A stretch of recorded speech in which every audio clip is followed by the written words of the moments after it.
الرحمن الرحیم نحمدہ ونصلی ونسلم علی رسولہ الکریم اما بعد فاعوذ باللہ من الشیطان الرجیم بسم اللہ الرحمن الرحیم وَإِذْ قَالَ رَبُّكَ لِلْمَلَائِكَةِ إِنِّي جَاعِلٌ فِي الْأَرْضِ خَلِيفَةً قَالُوا أَتَجْعَلُ فِيهَا مَن يُفْسِدُ فِيهَا وَيَسْفِكُ الدِّمَاءَ وَنَحْنُ نُسَبِّحُ بِحَمْدِكَ وَنُقَدِّسُ لَكَ قَالَ إِنِّي أَعْلَمُ مَا لَا تَعْلَمُونَ۔ سامعین، اللہ رب العزت نے فرشتوں سے کہا کہ وَإِذْ قَالَ رَبُّكَ لِلْمَلَائِكَةِ، اے حضور آپ یاد کیجئے کہ جب تیرے رب نے فرشتوں کو کہا کہ میں اپنی زمین کے اندر ایک خلیفہ بنانا چاہتا ہوں، تو انہوں نے جواب دیا کیا تو وہ شخص بنائے گا کہ جو زمین کے اندر فتنہ فساد کرے گا اور خون بہائے گا؟ ہم تیری تسبیح کرتے ہیں اور تیری تقدیس پاکی بیان کرتے ہیں۔ تو اللہ رب العزت نے ارشاد فرمایا کہ جو میں جانتا ہوں تم وہ نہیں جانتے ہو۔ جس طرح کہ پیچھے بھی بیان ہوا تھا کہ اللہ رب العزت نے وَالَّذِي خَلَقَ لَكُم مَّا فِي الْأَرْضِ جَمِيعًا، اس کے اندر رب تعالیٰ نے اپنے انعامات اور اکرامات کو بیان کیا تھا۔ اس آیہ مبارکہ کے اندر حضرت آدم علیہ السلام کی تخلیق کی طرف اشارہ کیا جا رہا ہے اور فرمایا جا رہا ہے کہ ہم حضرت آدم کو کیا کریں گے؟ پیدا کریں گے۔ تو حضرت آدم علیہ السلام کی تخلیق کا جو ابتدائی واقعہ ہے وہ بہت لمبا چوڑا ہے، تفصیل کے ساتھ کتب تفسیر کے اندر اور احادیث کی کتابوں کے اندر اور تاریخ کی کتابوں کے اندر مذکور ہے۔ ہم خلاصتاً بیان کرتے ہیں کہ جس وقت اللہ رب العزت نے آسمانوں اور زمینوں کو بچھا دیا تو اب رب تعالیٰ نے اپنے خلیفے اور نائب کو پیدا کرنے کے لیے ارادہ فرمایا، تو حضرت آدم علیہ السلام کی تخلیق کرنی چاہیے۔ اب اس وقت اللہ رب العزت نے پہلے آسمان کے اندر انسانوں، جنوں کو اور فرشتوں کو پیدا کیا ہوا تھا۔ اب جنات کو رب تعالیٰ نے زمین کی طرف بھیج دیا کہ تم کیا کرو، زمین کے اندر جا کر میری عبادت کرو۔ وہ جنات زمین کے اندر آئے اور زمین کے اندر انہوں نے فتنہ فساد اور ہلاکتیں اور ایک دوسرے کو قتل و غارت کرنا شروع کر دیا۔ پھر رب تعالیٰ نے ابلیس کو اور اس کے ساتھ لشکر بنا کر بھیجا کہ تم جاؤ ان کے ساتھ جنگ کرو اور ان کو کیا کرو، راہ راست پر لے کر آؤ۔ تو وہ گئے، ان کے ساتھ انہوں نے قتل کیا، جہاد کیا، جنگ کی، پھر ان کو مارا اور زمین کے پرلے کنارے کی طرف یعنی کہ پہاڑوں کی طرف اور دریاؤں اور سمندروں کی طرف ان کو کیا کر دیا، دھکیل دیا۔ جب زمین ان کے فتنہ فساد سے کیا ہو گئی، صاف ستھری ہو گئی، تو رب تعالیٰ نے ابلیس کو یہ مقام و مرتبہ دیا کہ وہ تو کیا کر سکتا ہے، زمین کے اندر بھی عبادت کر سکتا ہے اور آسمان پر بھی عبادت کر سکتا ہے۔ تو وہ کبھی آسمان پر جا کر عبادت کرتا، کبھی زمین کے اندر جا کر عبادت کرتا، تو اس کے دل کے اندر یہ عجب اور یہ تکبر اور یہ خود ثنائی پیدا ہوئی کہ میں رب تعالیٰ کے ہاں بڑا مقام و مرتبے والا ہوں، اکرم الملائکہ ہوں، میری فرشتوں سے سب سے زیادہ عزت ہے، اس لیے مجھے کبھی آسمانوں کے اوپر عبادت کرنے کی اجازت مل رہی ہے اور کبھی میں کیا کر رہا ہوں، زمین کے اوپر رب تعالیٰ کی کیا کر رہا ہوں، عبادت کر رہا ہوں۔ رب تعالیٰ نے فرشتوں کو جمع کر کے ارشاد فرمایا کہ میں اپنا نائب اور اپنا جانشین بنانے والا ہوں۔ حضرت علامہ اسماعیل حقی نے، علامہ راضی رحمہ اللہ تعالیٰ نے، اکثر و بیشتر مفسرین کرام نے ذکر فرمایا کہ وہاں پر فرشتوں نے کہا تھا کہ میرے مالک تو اس شخص کو کیوں پیدا کر رہا ہے کہ جو کیا کر رہے ہیں، وہ کیا کریں گے، فتنہ فساد پھیلائیں گے، اور ہم تیری تسبیح بیان کرتے ہیں اور تقدیس بھی کرتے ہیں۔ تو یہ فرشتوں کا جو رب تعالیٰ کے سامنے عرض گزار ہونا تھا، یہ بطور اعتراض نہیں تھا بلکہ برسبیل استفتاء تھا اور استفسار تھا کہ ہم نے اس سے پہلے مخلوق کو دیکھا جو کیا کر رہے تھے، فتنہ فساد کر رہے تھے، یعنی کہ جنات کو ہم نے دیکھا کہ وہ کیا کرتے ہیں، فتنہ فساد کر رہے تھے، تو ہم تیری عبادت کرنے کے لیے، تیری تسبیح بیان کرنے کے لیے، تیری تقدیس بیان کرنے کے لیے کیا بہت ہیں، ہم تیری تسبیح تقدیس کر رہے ہیں، تو پھر اس کو پیدا کرنے کی کیا ضرورت اور کیا حاجت ہے۔ لیکن رب تعالیٰ نے فرمایا کہ انی اعلم ما لا تعلمون، میں جو جانتا ہوں تم وہ نہیں جانتے ہو۔ اب رب تعالیٰ نے حضرت جبریل امین کو کہا کہ جاؤ زمین سے ایک مٹی لے کر آؤ کہ میں اپنے قبضہ قدرت ہے، میں اپنے ید قدرت کے ساتھ کیا کرنا چاہتا ہوں، آدم کا پتلا تیار کرنا چاہتا ہوں۔ حضرت جبریل امین آئے، زمین کے پاس آ کر ساری صورت حال بیان کی کہ رب تعالیٰ آدم کو پیدا کرنا چاہتا ہے، تو اس سے کیا ہے، مٹی چاہیے۔ زمین نے عرض کیا کہ پھر اگر وہ نافرمانی کرے گا، معصیت کرے گا، تو اس کے ساتھ کیا حشر نشر کیا جائے گا؟ تو حضرت جبریل امین نے ارشاد فرمایا کہ اگر وہ رب تعالیٰ کی نافرمانی کرے گا تو پھر اس کو کیا جہنم کے اندر ڈال دیا جائے گا۔ تو زمین نے اس سے پناہ مانگی اللہ تعالیٰ کی اور فرمایا کہ میں مٹی نہیں دیتی ہوں۔ حضرت جبریل امین واپس چلے گئے۔ پھر اللہ رب العزت نے حضرت میکائیل کو بھیجا کہ جاؤ تم مٹی لے کر آؤ۔ پھر بھی وہی صورت کہ مٹی نے انکار کر دیا کہ میں نہیں دیتی ہوں، کہ میرے حصے کو کیا کیا جائے گا، جہنم کے اندر ڈالا جائے گا۔ پھر اللہ رب العزت نے حضرت اسرافیل کو بھیجا مٹی لانے کے لیے، لیکن وہی معاملہ ہوا، مٹی نے کیا کر دیا، انکار کر دیا، زمین نے انکار کر دیا کہ میں اپنا حصہ نہیں دیتی ہوں۔ پھر رب تعالیٰ نے حضرت ملک الموت حضرت اسرائیل علیہ السلام کو بھیجا کہ جاؤ تم زمین سے مٹی لے کر آؤ۔ اس نے آ کر ساری صورت حال بیان کی۔ مٹی زمین نے عرض کی کہ میں کیا اللہ کی پناہ چاہتی ہوں کہ میں کیا اپنا حصہ دوں، اور وہ نافرمانی کرے تو اس کو کیا جہنم کے اندر ڈالا جائے۔ تو حضرت اسرائیل علیہ السلام نے کہا کہ میں تیری اس جواب کی وجہ سے رب تعالیٰ کی کیا نافرمانی نہیں کر سکتا ہوں، اللہ رب العزت کا حکم ہے تو میں کیا کروں گا، وہ پورا کروں گا۔ پھر حضرت اسرائیل علیہ السلام ایک مشت لے کر آ گئے۔ تو پھر اسی وجہ سے حضرت ملک الموت کو انسانی روح کو کھینچنے کے لیے کیا ہے موقت کر دیا گیا، اس کی ڈیوٹی لگا دی گئی، کیونکہ وہ کبھی بھی ترس کرنے والے نہیں ہیں۔ باقی 3 فرشتے جو آئے تھے زمین سے مٹی مانگنے کے لیے، تو انہوں نے کیا کیا، ترس کیا، تو ان کو کیا چھوڑ دیا گیا تھا۔ روایت کے اندر آتا ہے کہ علامہ ساوی نے لکھا کہ جس وقت حضرت اسرائیل علیہ السلام نے زمین سے مٹی لی تھی تو تقریباً 40 سال تک زمین اسی غم کے اندر روتی رہی، اور اسی رونے کی وجہ سے رب تعالیٰ نے وہاں پر چشموں کو کیا کر دیا، پیدا کر دیا۔ اب یہ حضرت آدم علیہ السلام کی جو مٹی زمین سے لے گئی، تقریباً 60 مقامات سے جو ہے نا لی گئی ہے۔ علامہ صاحبی نے لکھا ہے کہ یہ 60 مقامات سے لے جانے کی وجہ سے حضرت آدم علیہ السلام اور آپ کی ذریت کے اندر بھی تقریباً 60 طبیعتیں ہیں، اور ہر ایک کی طبیعت دوسرے سے کیا ہوتی ہے، جدا ہوتی ہے۔ اب رب تعالیٰ نے اپنے ید قدرت کے ساتھ حضرت آدم کو پیدا فرمایا۔ اس کا جب پتلا بن گیا تو 60 سال تک ایک روایت کے مطابق ایک وہ پتلا، اور دوسری روایت کے اندر 40 سال تک وہ پتلا آسمان پر جنت کے اندر ٹھہرا رہا۔ اب تمام فرشتے اس کے ارد گرد چکر لگاتے تھے اور حیران ہوتے تھے، تعجب کرتے تھے کہ یہ کس طرح، یہ تو بولتا ہی نہیں ہے۔ روایت کے اندر آتا کہ عزازیل جو ابلیس کا نام تھا، جس کو بڑا قرب حاصل تھا، وہ اس کے ارد گرد پھرتا اور چکر لگاتا اور تمام فرشتوں کو کہتا کہ تم پریشان نہ ہو، یہ بول نہیں سکتا۔ اگر اللہ رب العزت نے اس کے اندر روح ڈال دی تو میں اس کے ساتھ جنگ کروں گا، کشتی کروں گا۔ اگر میں اس پر کیا آ گیا، قابو پا گیا، میں اس کے اوپر قادر آ گیا، تو پھر تو یہ کیا میرے نیچے ہو کر رہے گا، اور اگر اس نے مجھ پر قابو پا لیا، قدرت پا لی، تو میں اس کی کیا کروں گا، نافرمانی کروں گا۔ تو وہ گویا کہ فرشتوں کو کیا کیا کرتا تھا، تسلی دیا کرتا تھا۔ جب رب تعالیٰ نے اپنے وقت مقرر کے اوپر حضرت آدم کے اندر جب جان ڈالی، روح ڈالی، تو حضرت آدم علیہ السلام نے جب چھینک ماری، اللہ کی طرف سے ان کو اعلان ہوا کہ چھینک کے اوپر کیا کہو، الحمدللہ کہو۔ تو انہوں نے الحمدللہ کہا۔ پھر فرشتوں کی طرف سے ان کو جواب ملا یرحمک اللہ، رب تعالیٰ نے خود بھی ارشاد فرمایا یرحمک اللہ۔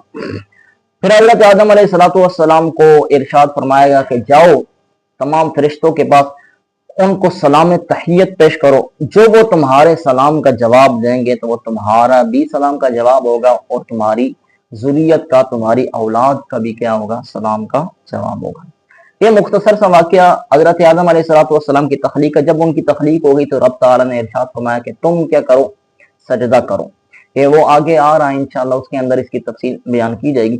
ہم صرف یہاں پر اتنا بات کرنا چاہتے ہیں کہ خلیفہ کس کو کہتے ہیں، خلیفے سے مراد کیا ہے۔ خلیفے سے مراد یہ ہے کہ جانشین، یعنی کہ اصل کے قائم مقام، جب اصل نہ ہو یا فوت ہو جائے یا اس کی کوئی مجبوری بن جائے تو اس کے کام اور اس کے امور کو جو دیکھ بھال کرنے والا ہو تو اس کو کیا کہتے ہیں؟ جانشین اور خلیفہ کہتے ہیں۔ پھر اللہ رب العزت کو خلیفے کی ضرورت تو نہیں تھی، لیکن رب تعالی نے اپنے احکامات اپنے بندوں پر کیا کرنے تھے؟ نافذ کرنے تھے۔ تو ان احکام کے نفوذ کے لیے اب ایسی کوئی شخصیت ہونی چاہیے کہ جو رب تعالی سے احکام لے اور بندوں کے اوپر کیا کرے؟ لازم کرے، کیونکہ بندوں کے اندر یہ قوت اور طاقت نہیں کہ وہ ڈائریکٹ اور بالمشافہ رب تعالی سے کیا کر سکے؟ کلام کر سکے۔ اور ایسے ہی فرشتوں کے اندر بھی یہ قدرت نہیں، فرشتے رب تعالیٰ سے تو کیا ہے؟ کلام کر سکتے ہیں، اس سے احکام لے سکتے ہیں، لیکن انسانوں تک وہ پہنچا نہیں سکتے۔ اس لیے ایک ایسی ہستی ہو کہ جس کا ایک پہلو انسانوں کے ساتھ معلق ہو اور دوسرا پہلو کیا ہو؟ رب تعالیٰ کے ساتھ کیا ہو؟ معلق ہو۔ تو وہ کیا ہوتا ہے؟ خلیفہ، اللہ تعالیٰ کا نبی، رب تعالیٰ کا رسول۔ اس کے اندر یہ دونوں حیثیتیں ہوتی ہیں کہ وہ بشر کے ساتھ بھی کلام کر سکتا ہے، انسانوں کے ساتھ بھی کلام کر سکتا ہے، اور رب تعالیٰ کے ساتھ بھی کیا کر سکتا ہے؟ کلام کر سکتا ہے۔ تو اس لیے اللہ رب العزت نے اپنا ایک خلیفہ جانشین حضرت آدم علیہ السلام کو بنایا کہ تو کیا کرے گا؟ مجھ سے احکام لے گا اور تمام انسانوں تک کیا کرے گا؟ پہنچائے گا۔ لیکن بہت بڑی بات یہاں پر کی جاتی ہے اہل سنت والجماعت کے درمیان، اہل سنت والجماعت اور اہل تشیع حضرات کے درمیان۔ اہل سنت حضرات کے نزدیک جو خلیفہ ہے رسول اللہ صلی اللہ علیہ وسلم کا، اس کے اندر منصوص من اللہ یا منصوص من الرسول ہونے کی کوئی ضرورت کوئی نہیں، نص کا پائے جانا ضروری کوئی نہیں، بلکہ وہ باہمی مشاورت کے ساتھ، اجماع کے ساتھ اور اجتماعی امور کے ساتھ کیا ہوگا؟ وہ منتخب ہوگا۔ لیکن اہل تشیع حضرات کے نزدیک خلیفہ کے لیے نص کا پایا جانا ضروری ہے۔ وہ نص کے طور پر کہتے ہیں کہ منصوص من الرسول ہوگا تو وہ کیا بنے گا؟ خلیفہ بنے گا۔ اسی وجہ سے وہ حضرت مولا کل کائنات کو کہتے ہیں کہ آپ رسول صلی اللہ علیہ وسلم کے بعد خلیفہ بلا فصل ہیں، خلیفہ اول ہیں۔ لیکن اہل سنت والجماعت حضرات کے نزدیک سب سے پہلے خلیفہ حضرت ابوبکر صدیق، دوسرے نمبر پر حضرت عمر فاروق، تیسرے نمبر پر حضرت عثمان بن عفان رضی اللہ تعالیٰ عنہ، اور چوتھے نمبر پر حضرت مولا کل کائنات رضی اللہ تعالیٰ عنہ۔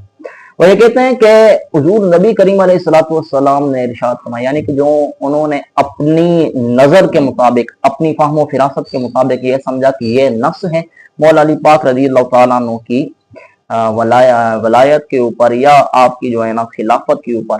پہلی وہ روایت بیان کرتے ہیں، ہم وہ دونوں روایتیں نقل کر کے اس کا جواب دیتے ہیں۔ پہلی روایت ہے کہ حضور نبی کریم صلی اللہ علیہ وسلم نے ارشاد فرمایا، من کنت مولا فہذا علی مولا، یا من کنت مولا فعلی مولا، اللہم والی من والاہ وعاد من عاداہ۔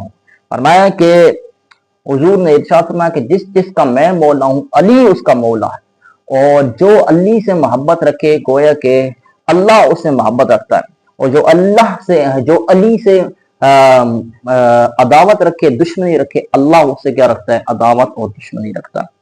دوسری روایت انہوں نے یہ سمجھی کہ حضور نے فرمایا انت منی بمنزلۃ ہارون من موسیٰ الا انہ لا نبی بعدی، کہ حضور علیہ السلام نے فرمایا کہ اے علی، تیری مثال میرے نزدیک اس طرح جس طرح کہ حضرت ہارون کی حضرت موسیٰ کے ساتھ کیا ہے؟ رفاقت اور قربت اور مقام و مرتبہ، لیکن میرے بعد کوئی نبی نہیں ہے۔ یہاں اس روایت کے اندر حضور علیہ السلام نے ارشاد فرما دیا کہ میرے بعد کوئی نبی نہیں ہے۔ جب نبی نہیں ہے تو نبوت تو ختم ہوگی، لیکن خلافت اور ولایت کیا ہے؟ ثابت ہے۔ تو اس لیے وہ کہتے ہیں کہ اس روایت کے اندر حضور علیہ السلام نے حضرت مولا علی پاک رضی اللہ تعالیٰ عنہ کو خلیفہ بلا فصل اور خلیفہ بلا فصل اور خلیفہ برحق بنایا۔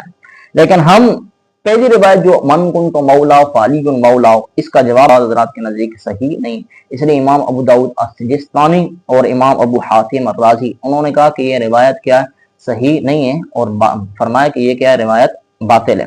دوسری بات یہ ہے کہ اس کے اوپر جو ہے نا باطل ہونے کی وجہ سے ایک روایت دوسری بھی آتی ہے کہ حضور علیہ السلام فرمایا مزینت و جہینت و غفار و اسلم موالی دون الناس فلہ کلہم لیس لہم مولا دون اللہ و رسول۔ فرمایا کہ قبیلہ مزینہ، قبیلہ جہینہ، قبیلہ غفار اور قبیلہ اسلم یہ موالی ہیں، لوگوں کے بغیر ہیں، تمام کے تمام کا ان کا کوئی مولا نہیں ہے اللہ اور رسول کے علاوہ۔ اب یہاں پر حضور علیہ السلام نے خود ارشاد فرما دیا کہ ان کا صرف اور صرف اللہ اور اس کا رسول کیا مولا ہے، اور کوئی نہیں ہے۔ تو اگر کوئی نہیں ہے تو پھر مولا علی پاک بھی لوگوں کے درمیان آتے ہیں، تو پھر اگر یہی بات ہے تو پھر اوپر والی جو روایت من کنت مولا فعلی مولا، اس روایت کے ساتھ اس کا تقابل کس طرح ہوگا؟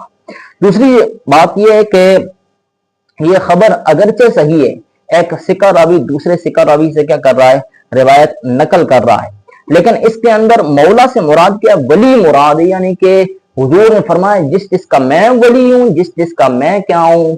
والی ہوں، جس جس کا میں دوست ہوں، جس جس کا میں محبوب ہوں، اس کا علی بھی کیا ہے؟ محبوب ہے، اس کا دوست ہے، اس کا کیا ہے؟ دوست اور محبوب ہے۔ اور پھر تیسرا جواب اس کا یہ بھی دیا گیا ہے کہ یہاں یہ ایک خاص سبب کی وجہ سے حضور علیہ الصلوۃ والسلام فرمایا تھا کہ من کنت مولا فعلی مولا۔ اس کی وجہ یہ ہے کہ حضرت علی نے حضرت اسامہ بن زید کو فرمایا کہ انت مولایا، تو میرا غلام ہے۔ تو انہوں نے آگے سے جواب دیا لیست مولاک بل انا مولا رسول اللہ صلی اللہ علیہ وسلم، کہ میں تیرا غلام نہیں ہوں بلکہ میں رسول صلی اللہ علیہ وسلم کا غلام ہوں۔ فذکر نبی صلی اللہ علیہ وسلم فقال من کنت مولا فعلی مولا۔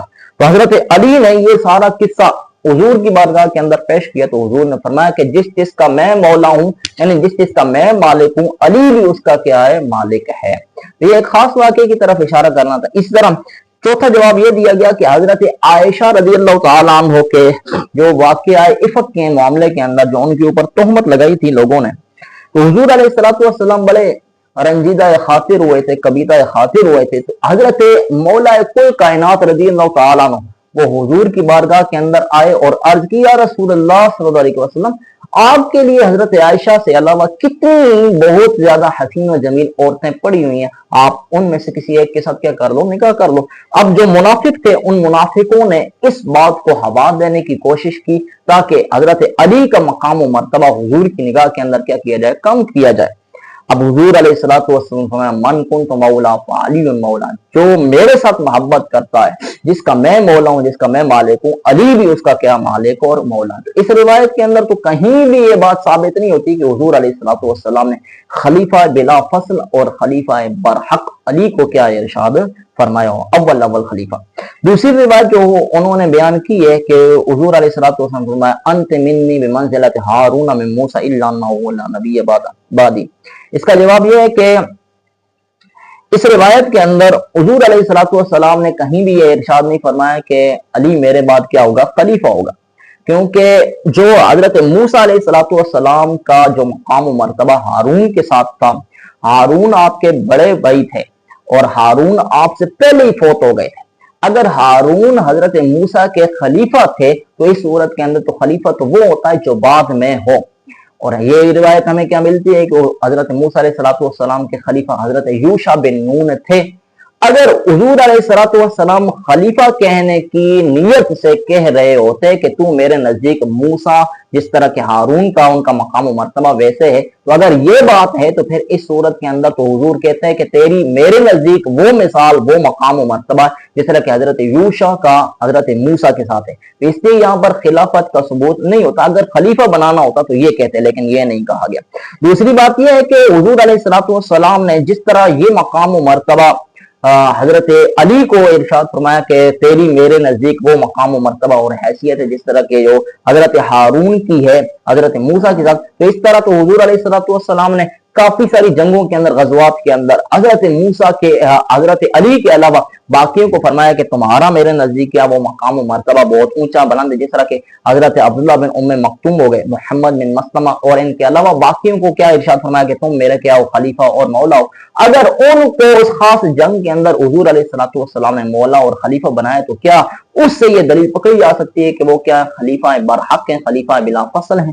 حالانکہ ایسی بات نہیں۔ ایسی حضرت ابوبکر صدیق اور حضرت عمر فاروق رضی اللہ تعالی عنہ کے متعلق حضور علیہ الصلوۃ والسلام فرمایا ان منزلتہما منی بمنزلۃ السمع والبصر من الراس، فرمایا کہ ان دونوں کا مقام و مرتبہ میرے نزدیک ایسے ہے جس طرح کے سر کے اندر کان اور آنکھ کا مقام و مرتبہ ہوتا ہے۔ تو جب کان اور آنکھ بالکل قریب ہوتی ہے، حضور کی اپنی آنکھ اور حضور کا اپنے کان کے متعلق ارشاد فرمایا جا رہا ہے کہ ان کا مقام و مرتبہ میرے نزدیک کان اور آنکھ کے متعلق ہے، تو یہ تو حضرت علی سے بھی کیا ہے؟ زیادہ فضیلت والے ہوں گے۔ اس لیے حضور نے دوسرے مقام کے اندر ارشاد فرمایا ہما وزیرا یا فی اہل الارض، فرمایا کہ یہ دونوں حضرات یعنی کہ حضرت